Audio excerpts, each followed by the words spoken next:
दोस्तों स्वागत है आपके अपने YouTube channel MS GK GS study में। दोस्तों जैसा कि आप इस शताब्दी एक्सप्रेस बैच के अंतर्गत इतिहास पढ़ने वाले हैं, यानी आप हिस्ट्री को एकदम बेसिक से पढ़ेंगे, ठीक है। तो दोस्तों रेलवे ग्रुप टी और NTPC के आने वाले एग्ज़ाम के लिए यह क्लास आपके लिए बहुत ही हेल्पफुल होने वाली है, जिसमें आपको सबसे पहले हिस्ट्री की क्लास देखने को मिलेगी, फिर आगे बात करेंगे जियोग्राफी की, ऐसे ऐसे करके आपको एक सीरीज़ मिलने वाली है, ठीक है। और दोस्तों क्लास में रेगुलर आइएगा, तभी आपको मज़ा आने वाला है और तभी आपको समझ में आएगा कि आखिर मामला है क्या, और इतिहास आपको पढ़ने में बहुत मज़ा आएगा, ऐसा आप समझ लीजिए। तो चलिए क्लास को करते हैं शुरू, लेकिन उससे पहले आपका यह काम है कि आप इस सेशन को लाइक कर दीजिएगा, और अभी तक आपने चैनल को सब्सक्राइब नहीं किया है तो भाई क्यों नहीं किया है, हमें तो समझ में नहीं आ रहा है। तो चैनल को सब्सक्राइब जरूर कर लीजिएगा और नोटिफिकेशन को ऑन कर लीजिएगा, ताकि कोई भी नई वीडियो आए तो आपको तुरंत उस मैसेज पहुंच जाए। और सेशन को शेयर कौन करेगा, चलिए फटाफट इस सेशन को शेयर कीजिए। तो चलिए इस क्लास को करते हैं शुरू।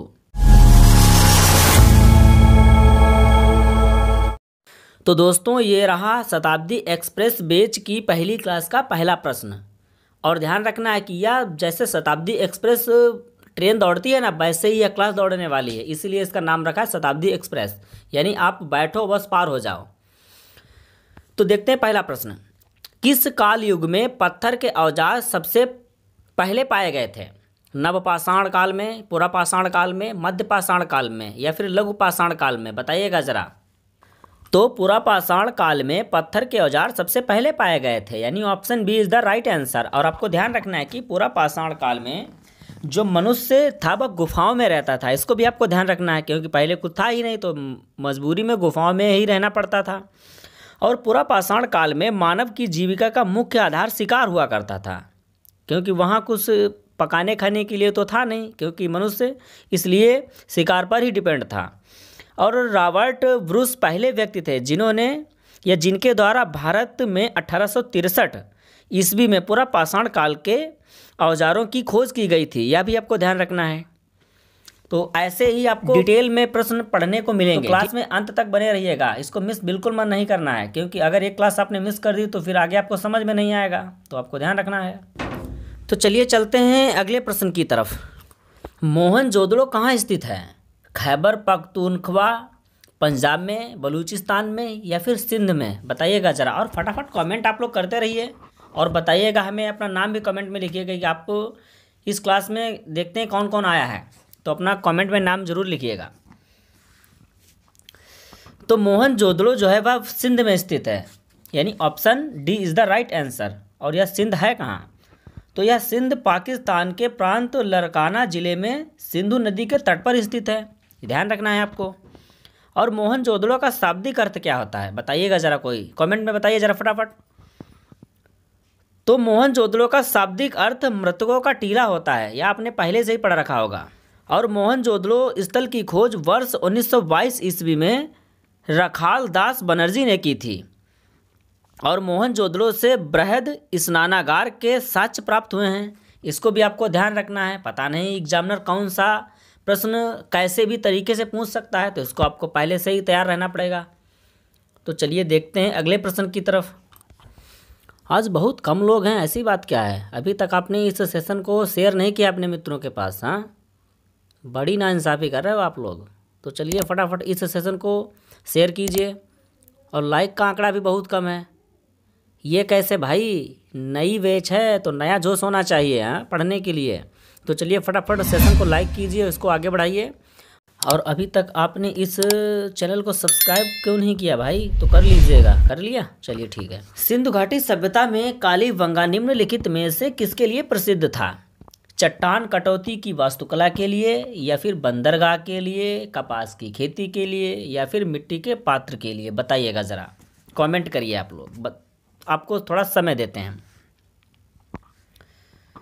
तो सिंधु घाटी सभ्यता में कालीबंगा जो है वह मिट्टी के पात्र के लिए फेमस था, इसको आपको ध्यान रखना है, यानी option D is the right answer.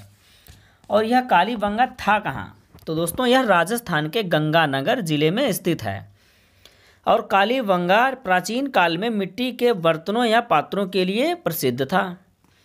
यहाँ से कांच एवं मिट्टी की चूड़ियों के अवशेष भी मिले हैं, इसको भी आपको ध्यान रखना है। तो चलते हैं इस सेशन के अगले प्रश्न की तरफ, देखते हैं क्या कहता है। सिंधु घाटी सभ्यता के विकसित अवस्था में निम्नलिखित में से किस स्थल से घरों में कुओं के अवशेष मिले हैं? हड़प्पा, कालीबंगा, लोथल, मोहनजोदड़ो, बताइएगा ज़रा। तो सिंधु घाटी सभ्यता की विकसित अवस्था में जो है वह मोहनजोदड़ो से घरों के स्थल से कुओं के अवशेष मिले हैं। देखिए और क्या मिला है यहाँ, तो कालीबंगा यानी राजस्थान में है, तो वहाँ से जुते हुए खेत के साक्ष्य भी मिले हैं, इसको भी आपको ध्यान रखना है। देखिए दोस्तों, जब तक आप किसी भी प्रश्न को गहराई से नहीं पढ़ेंगे तब तक ना आपके समझ में आएगा, ना ही आपको एग्ज़ाम में फंसेगा। तो इसलिए मैं बार बार कहता हूँ कि प्रश्न को समझने का प्रयास करें और उससे रिलेट करके आप देखिएगा कि अब क्या होने वाला है। तो आप जब तक रिलेट करके नहीं पढ़ेंगे तब तक आपके समझ में अच्छी तरीके से नहीं आएगा, ठीक है। तो चलिए देख लेते हैं अगले प्रश्न की तरफ, देखते हैं क्या कहता है। सिंधु घाटी सभ्यता के निम्नलिखित में से किस शहर में एक बंदरगाह पाया गया है? चंदहुद्रो में, धौलीवीरा में, लोथल में या फिर कालीबंगा में? बताइएगा ज़रा आप लोग। देखते हैं सबसे पहले कौन आंसर देता है। और क्या भाई फैक्ट के आंसर मारिएगा आप लोग, हैं ऐसे मज़ा नहीं आ रहा है जब तक आप आंसर बताएंगे नहीं। तो चलिए प्रयास कीजिएगा आप लोग बताने का। तो सिंधु घाटी सभ्यता के लोथल में एक बंदरगाह पाया गया था, और आपको बता दें कि यह लोथल सिंधु घाटी सभ्यता का महत्वपूर्ण बंदरगाह था, इसको आपको ध्यान रखना है। और लोथल की खोज वर्ष 1955 ईस्वी में S.R. राव द्वारा की गई थी, और लोथल गुजरात में कैम्बे की खाड़ी के पास भोगवा नदी के किनारे पर स्थित है, यह भी आपको ध्यान रखना है, बड़ी ज़रूरी है भैया। और लोथल से चावल की भूसी, अग्नि वेदिकाएँ आदि साक्ष्य प्राप्त हुए हैं, इसको भी आपको ध्यान रखना है। दोस्तों ये रहा अगला प्रश्न, देखते हैं क्या कहता है। महाबोधित मंदिर परिसर के जीवन से सीधा संबंध है? मुगल शासक, सिख शासक, भगवान बुद्ध या फिर जैन तीर्थकर? बताइए आप लोग। तो महाबोधित मंदिर परिसर का सीधा संबंध जो है वह भगवान बुद्ध से है, यानी option C is the right answer, इसको आपको ध्यान रखना है। और जो महाबोधित मंदिर है यह बोध गया बिहार में स्थित है, इसको आपको ध्यान रखना है। और महाबोधित मंदिर परिसर का भगवान बुद्ध के जीवन से सीधा संबंध है। इसके अलावा महाबोधित मंदिर को वर्ष 2002 में यूनेस्को ने विश्व धरोहर स्थल घोषित किया था, यह भी आपको ध्यान रखना है, कब? 2002 में, ठीक है। तो दोस्तों आइए जान लेते हैं भगवान बुद्ध के बारे में, ज़रा उनके जीवन के बारे में चर्चा करते हैं।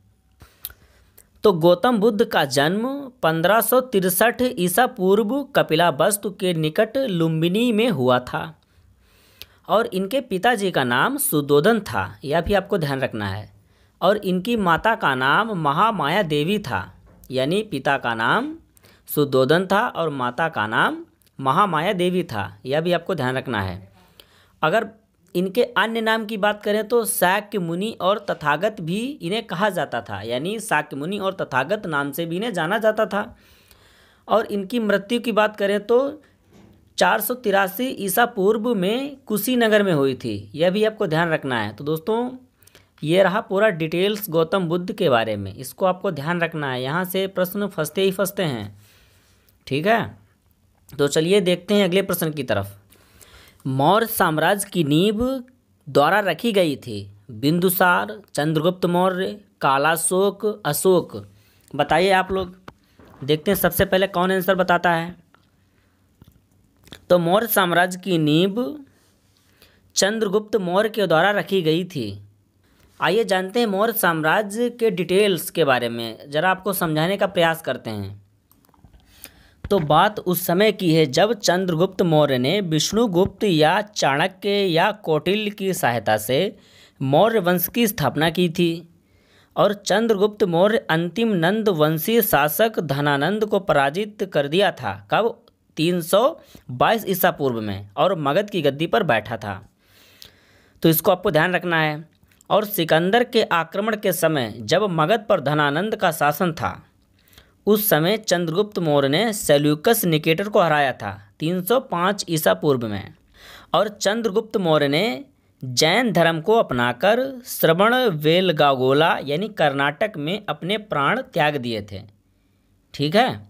और बिंदुसार चंद्रगुप्त मौर्य के पुत्र थे, यानी चंद्रगुप्त का पुत्र कौन था? बिंदुसार। तो इसको आपको ध्यान रखना है। तो दोस्तों बताइएगा ज़रा यह डिटेल आपको कैसी लगी, और इसका एक स्क्रीनशॉट तो बनता है। तो चलिए फटाफट इसका एक स्क्रीनशॉट लीजिए। ले लिया? ठीक है। तो चलते हैं अगले प्रश्न की तरफ। निम्नलिखित में से किस मौर्य शासक ने कलिंग की लड़ाई के बाद युद्ध करना छोड़ दिया था? अशोक ने, महिंद्रा ने, चंद्रगुप्त मौर्य ने, या फिर बिंदुसार ने? बताइएगा ज़रा, फटाफट कमेंट करते रहिए आप लोग, क्योंकि आपके एक कमेंट से हमें बहुत ही अच्छा लगता है। तो मौर्य शासक ने कलिंग की लड़ाई के बाद जो युद्ध करना छोड़ा था वह व्यक्ति था अशोक, यानी option A is the right answer. आइए ज़रा जान लेते हैं कि असल में पूरा मामला था क्या, एकदम डिटेल से, मज़ा आ जाएगा आपको। तो सबसे पहले बात करते हैं अशोक के शासनकाल की। तो दोस्तों अशोक का शासनकाल 273 ईसा पूर्व से 232 ईसा पूर्व तक रहा है, और अशोक का वास्तविक राज्याभिषेक 269 ईसा पूर्व में हुआ था। इसको आपको ध्यान रखना है। और राजा बनने से पहले अशोक उज्जैन के राज्यपाल हुआ करते थे, और अशोक मौर्य सम्राट चंद्रगुप्त मौर्य का पौत्र और बिंदुसार का पुत्र था। यह आपको हमने बताया था अभी। और अशोक ने अपने पुत्र महेंद्र व पुत्री संघमित्रा को बौद्ध धर्म के प्रचार के लिए श्रीलंका भेजा था। यह भी आपको ध्यान रखना पड़ेगा। और अशोक के समय में तीसरी बौद्ध संगति आयोजित हुई थी, यानी अशोक ने ही तीसरी बौद्ध संगति का आयोजन कराया था। और अशोक ने अपने पुत्र व पुत्री को श्रीलंका भेजा था, यानी बौद्ध धर्म का प्रचार करने के लिए। तो यह भी आपको ध्यान रखना है। आगे देखते हैं अब क्या कहता है। और अशोक के 13वें अभिलेख के अनुसार अशोक ने अपने राज्याभिषेक के 8वें वर्ष कलिंग का युद्ध लड़ा था, यानी 8 वर्ष बाद अशोक ने कलिंग का युद्ध लड़ा था। और कलिंग के युद्ध में हुए नरसंहार से विचलित होकर अशोक ने युद्ध करना छोड़ दिया था। समझ रहे हैं आप लोग? इसलिए अशोक ने युद्ध लड़ना छोड़ा था। पुराणों में अशोक को अशोक वर्धन भी कहा जाता है, यह भी आपको ध्यान रखना पड़ेगा। और मास्की के लघु शिलालेख में अशोक को बुद्ध शाक्य कहा गया है। और अशोक के अभिलेखों को सबसे पहले जेम्स प्रिंसेप ने वर्ष 1837 ईस्वी में पढ़ा था। यह भी आपको ध्यान रखना है। और बताइएगा ज़रा कि क्या लाजवाब है या नहीं। तो इसका एक स्क्रीनशॉट बनता है या फिर नहीं, आप ही बताइए हमें। बनता है भाई, बिल्कुल बनता है। तो चलिए आप लोग स्क्रीनशॉट ले लीजिए, थोड़ा आपको एक समय देते हैं। आशा करता हूं कि आप लोगों ने इसका स्क्रीनशॉट ले लिया होगा, ताकि आप अच्छे से रिवीजन कर सकें। तो आइए देख लेते हैं अगले प्रश्न को, देखते हैं क्या कहता है। वाकाटक वंश का सीधा संबंध किस गुप्त सम्राट से था? चंद्रगुप्त द्वितीय से, समुद्रगुप्त से, श्रीगुप्त से, चंद्रगुप्त प्रथम से? बताइए दोस्तों। तो वाकाटक वंश का सीधा संबंध चंद्रगुप्त द्वितीय से था, यानी option A is the right answer. और ध्यान रखना है आपको कि गुप्त शासक चंद्रगुप्त द्वितीय यानी विक्रमादित्य ने अपनी पुत्री प्रभावती गुप्त का विवाह वाकाटक नरेश रुद्रसेन द्वितीय के साथ किया था। यह भी आपको ध्यान रखना है। और वाकाटक वंश के संस्थापक विद्धशक्ति थे। और आगे देखिए कि पृथ्वी सेना द्वितीय को वाकाटक वंश की नंदी वर्धन शाखा का अंतिम शासक माना जाता है। यह भी आपको ध्यान रखना है। तो चलिए आगे देख लेते हैं प्रश्न नंबर 10 की तरफ, देखते हैं क्या कहता है। और क्या भाई अभी तक आपने इस सेशन को लाइक क्यों नहीं किया है? तो चलिए इस सेशन को लाइक कीजिए और अपने मित्रों के पास इसको फटाफट शेयर कर दीजिए, ताकि वो भी इस सेशन का हिस्सा बन सकें और अपनी तैयारी को ज़बरदस्त बना सकें। और अभी तक आप लोगों ने इस चैनल को सब्सक्राइब नहीं किया है तो प्लीज़ इस चैनल को सब्सक्राइब कर लीजिएगा, क्योंकि यहाँ पर आपको मिलने वाले हैं कुछ ऐसे ही क्लासें जो आपके लिए बहुत ही हेल्पफुल होने वाली हैं। तो प्लीज़ इसको सब्सक्राइब जरूर करके रख लीजिएगा और नोटिफिकेशन को ऑन कर दीजिएगा, ताकि कोई भी क्लास आए तो आपके पास उसका मैसेज तुरंत पहुंच जाए। तो दिल्ली के प्रसिद्ध लौह स्तंभ का निर्माण किस वंश के शासक ने करवाया था? गुप्त वंश, पल्लव वंश, मौर्य वंश, बुद्ध से भूति वंश? बताइए दोस्तों। तो दिल्ली के प्रसिद्ध लौह स्तंभ का निर्माण गुप्त वंश ने करवाया था। और आपको आगे बता दें कि दिल्ली के प्रसिद्ध लौह स्तंभ महारौली के लौह का स्तंभ का निर्माण चंद्रगुप्त द्वितीय ने करवाया था। इसके अलावा चंद्रगुप्त द्वितीय गुप्त वंश का गुप्त काल का एक प्रतापी शासक भी था, यह भी आपको ध्यान रखना है। और आगे देखिए कि गुप्त काल को भारत के इतिहास का स्वर्ण युग माना जाता है, यानी जब यह गुप्त काल था तो भारत का स्वर्ण युग माना जाता था उस समय, तो अब यह भी आपको ध्यान रखना है। और नालंदा विश्वविद्यालय की स्थापना कुमारगुप्त प्रथम के शासनकाल में हुई थी, यानी आप यह भी कह सकते हैं कि नालंदा विश्वविद्यालय की स्थापना कुमारगुप्त प्रथम के शासनकाल में ही हुई थी, तो यह भी आपको ध्यान रखना है, इसलिए इसको स्वर्ण युग भी कहा जाता था। तो आइए देख लेते हैं अगले प्रश्न की तरफ, देखते हैं क्या कहता है। चोल साम्राज्य में निम्न में से किस कर की वसूली नकद न करके जबरन वसूली श्रम के रूप में की जाने लगी?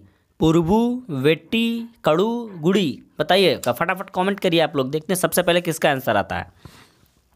तो चोल साम्राज्य में जो जबरन वसूली होने लगी थी वह वेट्टी थी, ठीक है, यानी जो अपने आप स्वयं वसूली नहीं देते थे तो उनके पास ज़बरदस्ती वो लोग श्रम को छीनने लगे, ठीक है, क्योंकि चोल साम्राज्य में वो लोग वसूली तो देते थे हफ्ते के रूप में, लेकिन अब उन्होंने कहा कि नहीं भाई, अब ऐसे मज़ा नहीं आ रहा है, अब इसको क्या कीजिए कि जबरन छीनने लगी है, यानी जबरन वसूली करने लगी आप लोगों से। तो ये था इनका मामला। तो चलते हैं अगले प्रश्न की तरफ। चोल, चेर और पांड्य राजवंश भारत के किस प्राचीन काल के शासक थे? महाजनपद काल के, गुप्त काल के, मौर्य काल के या फिर संगम काल के? बताइए दोस्तों आप लोग ज़रा, देखते हैं भाई सबसे पहले कौन बताता है, किसमें है कितना दम, आज देख ही लेते हैं हम। तो चोल, चेर और पांड्य राजवंश भारत के जो है वह संगम काल के प्राचीन शासक थे, इसको आपको ध्यान रखना है। और आगे बताएं आपको कि संगम काल के तीनों राज्यों में चोल राज्य सर्वाधिक शक्तिशाली हुआ करते थे, यानी चोल जो है उनका पलड़ा हमेशा भारी रहता था। और अगर इनके प्रतीक चिन्हों की बात करें तो चेर शासकों का प्रतीक चिन्ह धनुष था और चोल शासकों का राजकीय चिन्ह बाघ हुआ करता था, यानी जो शक्तिशाली थे और इनका चिन्ह भी शक्तिशाली था। और वहीं पांड्य राज्य का प्रतीक चिन्ह कार्प एक प्रकार की मछली थी, समझ रहे हैं आप लोग, यानी एक प्रकार की कार्प नुमा जो मछली होती है वह इनका एक चिन्ह था, ठीक है। तो इनको आपको ध्यान रखना है और यह एग्जाम में आते हैं। तो आइए देख लेते हैं अगले प्रश्न की तरफ। हर्षवर्धन की जीवनी हर्षचरित किसने लिखी थी? वाणभट्ट ने, हरिसेन ने, हेनसांग ने, रवि कीर्ति ने? बताइएगा ज़रा। तो हर्षवर्धन की जीवनी हर्षचरित है वह वाणभट्ट ने लिखी थी, यानी option A is the right answer. और आपको ध्यान रखना है कि वाणभट्ट जो थे वह हर्षवर्धन के दरबारी कवि थे, यानी वो दरबारी कवि हुआ करते थे हर्षवर्धन के समय में।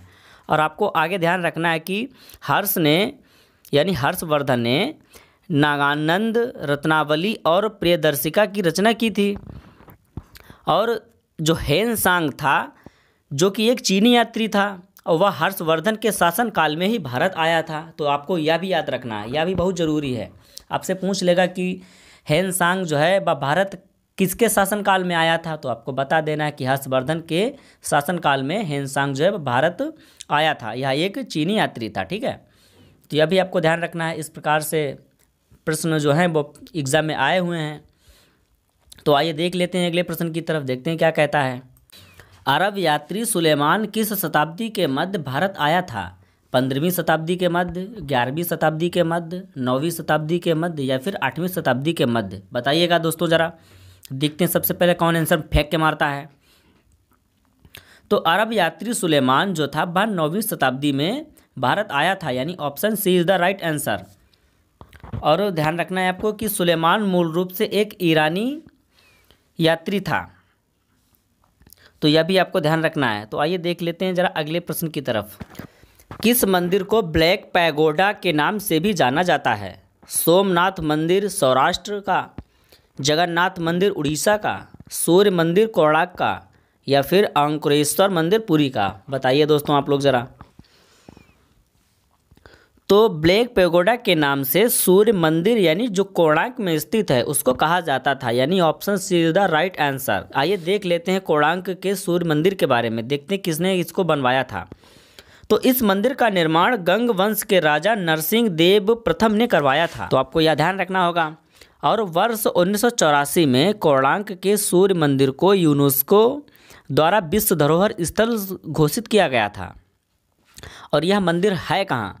तो यह मंदिर उड़ीसा राज्य के पुरी जिले में स्थित है। यह भी आपको ध्यान रखना है, पूछ लेगा कि ब्लैक पैगोडा जो है मंदिर वह कहाँ स्थित है, उड़ीसा के कहाँ स्थित है, किस जिले में, तो आपको बताना है पुरी जिले में स्थित है। तो चलिए देखते हैं प्रश्न नंबर 16 की तरफ, देखते हैं क्या कहता है। निम्नलिखित में से पल्लवों की राजधानी कौन सी थी? ऐहोल, रायचूर, दोआब, पुहार या फिर कांचीपुरम? बताइए दोस्तों आप लोग। तो पल्लवों की राजधानी कांचीपुरम हुआ करती थी, यानी option D is the right answer. और जो है वह पल्लव वंश की स्थापना सिंह विष्णु ने की थी, यह भी आपको ध्यान रखना है। तो दोस्तों बताइएगा ज़रा कि इस क्लास में आपको आनंद आ रहा है या नहीं, और लग रहा है कि हाँ भाई क्या क्वेश्चन है दमदार या नहीं, कंटेंट में दम है ना? ठीक है, चलिए देख लेते हैं अगले प्रश्न की तरफ। गजनी राजवंश की स्थापना किसने की थी? सुबक्तगीन ने, महमूद गजनवी ने, मोहम्मद गौरी ने या फिर अलप्तगीन ने? बताइएगा जरा, और फटाफट कमेंट करते रहिए आप लोग। देखते हैं सबसे पहले कौन आंसर बताता है, किसकी तैयारी में है दम। तो गजनी राजवंश की स्थापना अलप्तगीन ने की थी, यानी option D is the right answer. और दोस्तों आपको बता दें कि भारत पर आक्रमण करने वाला प्रथम तुर्क या फिर मुस्लिम शासक सुबक्तगीन ही था। और यह महमूद गजनवी के बारे में आपको ज़रा थोड़ा बताते चले कि आप इसको ऐसे याद रख सकते हैं कि इसने भारत पर एक बार नहीं, दो बार नहीं, तीन बार नहीं, बल्कि पूरे 17 बार आक्रमण किया था। तो इसको आपको ऐसे याद रखना है, यानी आक्रमण करते ही गया था भारत पर, ठीक है। तो इसको आपको ऐसे याद करना है, यानी इसने भारत पर कुल मिलाकर 17 बार आक्रमण किए थे। तो यह था महमूद गजनवी। तो चलिए देख लेते हैं अगले प्रश्न की तरफ। राजा जयपाल और महमूद गजनवी के बीच पेशावर का युद्ध किस वर्ष लड़ा गया था? 1001 में, 1112 में या फिर 1305 में या 1258 में? बताइए दोस्तों आप लोग ज़रा, देखते हैं सबसे पहले कौन आंसर बताता है। तो राजा जयपाल और महमूद गजनवी के बीच जो युद्ध था पेशावर का युद्ध, वह 1001 ईसा पूर्व में लड़ा गया था। और महमूद गजनवी और हिंदू शाही शासक जयपाल के बीच पेशावर का युद्ध लड़ा गया था। इसमें या फिर इस युद्ध में राजा जयपाल की पराजय हुई थी, समझ रहे हैं आप लोग। और इस पराजय को जयपाल सहन नहीं कर पाया और उसने आत्महत्या कर ली। देख रहे हैं आप लोग, यानी जो जयपाल था वह महमूद गजनवी से हार गया था और हारने के बाद इसने अपने आप को ख़त्म कर लिया, यानी खुदकुशी कर ली। तो यह था इनका पूरा मामला। आइए चलते हैं प्रश्न नंबर 19 की तरफ, देखते हैं क्या कहता है। तराइन का द्वितीय युद्ध कब लड़ा गया था?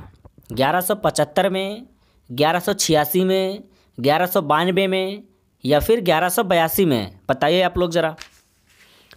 तो तराइन का द्वितीय युद्ध 1192 ईस्वी में लड़ा गया था। और किनके किनके बीच लड़ा गया था वो भी आपको बता रहे हैं हम।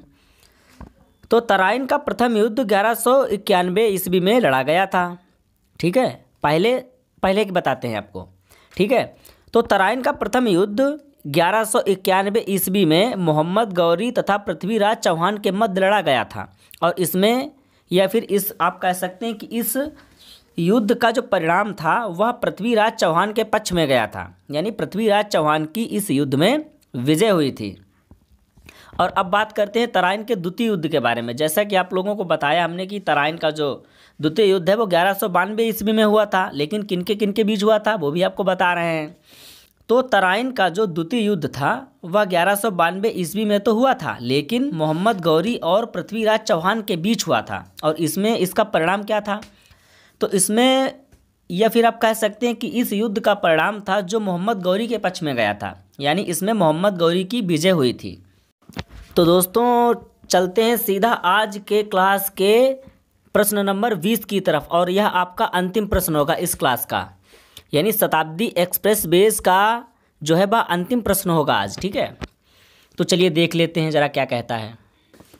आल्हा और ऊदल जिन्होंने दुश्मनों का ज़बरदस्त विरोध किया, निम्नलिखित में से किस राजपूत राज्य से संबंधित थे, आपको बताना है। यानी प्रश्न पूछ रहा है कि जो अलाउद्दीन थे वो उन्होंने दुश्मनों का तो ज़बरदस्त विरोध किया था, तो आपको बताना है कि वह किस राजवंश से थे, यानी किस राजपूत राज्य से थे, वह आपको बताना है। क्वेश्चन समझ में आया या फिर नहीं, बताइएगा आप लोग। आ गया, ठीक, सही है। तो दोस्तों आल्हा और उदन जो थे वह चंदेल राज्य से संबंधित थे, यानी जो आल्हा उदल थे वह राजपूत राज्य चंदेल राज्य से संबंधित थे, यानी option B is the right answer. और आपको ध्यान रखना है कि आल्हा और उदल चंदेल राजा परमिरदेव के प्रसिद्ध सेनापति थे, यानी यह सेनापति थे। और राजा परमिरदेव चंदेल वंश का शक्तिशाली शासक हुआ करता था और इसे परमल के नाम से भी जाना जाता था, यह भी आपको ध्यान रखना है। तो दोस्तों बताइएगा ज़रूर कि आपको यह शताब्दी एक्सप्रेस बेस के जो सभी प्रश्न हैं वो आपको कैसे लगे, एक बार बताइए कमेंट में ज़रा। और क्या वाकई में यह जो प्रश्न हैं क्या आपको नहीं लग रहे हैं कि ऐसे प्रश्न एग्ज़ाम में आने वाले हैं? अरे भाई बिल्कुल आने वाले हैं। तो आशा करता हूँ आप लोगों को समझ में आया होगा और कमेंट में ज़रूर बताइएगा कि यह जो बैच है शताब्दी एक्सप्रेस ये आपको कैसी लगी। ज़रा कमेंट करिए आप लोग। अच्छी लगी? चलो बढ़िया भाई, ठीक, सही है। चलो आप लोग कह रहे हैं तो सही ही होगी। अच्छा लगा नाम आपको? चलो बढ़िया है भाई। तो दोस्तों मिलते हैं आपको अगली क्लास में, यानी क्लास नंबर 2 में, यानी शताब्दी एक्सप्रेस क्लास नंबर 2। बिल्कुल आना ना भूलिए, एकदम ज्वाइन होके रहिए आप लोग, ठीक है, रेगुलर आइए आप लोग। तो अभी तक आपने इस सेशन को लाइक क्यों नहीं किया भाई? ये तो गलत बात है। तो चलिए इस सेशन को लाइक कीजिए और अपने मित्रों के पास, जो ज़रूरतमंद आपके मित्र हैं और तैयारी कर रहे हैं, उनके पास इस वीडियो को फटाफट शेयर कर दीजिए आप लोग, क्योंकि अकेले अकेले मज़ा नहीं आ रहा आपको, अपने मित्रों को भी बताइए। और अभी तक आपने इस सेशन को लाइक क्यों नहीं किया है तो कर दीजिए आप लोग। चलिए आप पर भरोसा है मैं, तो आप लोगों ने कर दिया होगा। और अभी तक अगर आपने इस चैनल को सब्सक्राइब नहीं किया है तो भाई वो भी तो आपको करना ही पड़ेगा। कर दिया ना, हम जानते हैं आप लोग कर देंगे, ठीक है। तो दोस्तों मिलते हैं अगली क्लास में, तब तक के लिए स्वस्थ रहिए, मस्त रहिए और अपनी तैयारी को ऐसे ही ज़बरदस्त बनाते रहिए। और यहाँ से आपकी एक नई जो शुरुआत है वह होने लगी है इतिहास से। आप इतिहास को पढ़िए अच्छे तरीके से और यहाँ से प्रश्न खूब आते हैं, ठीक है। मिलते हैं अगली क्लास में, धन्यवाद।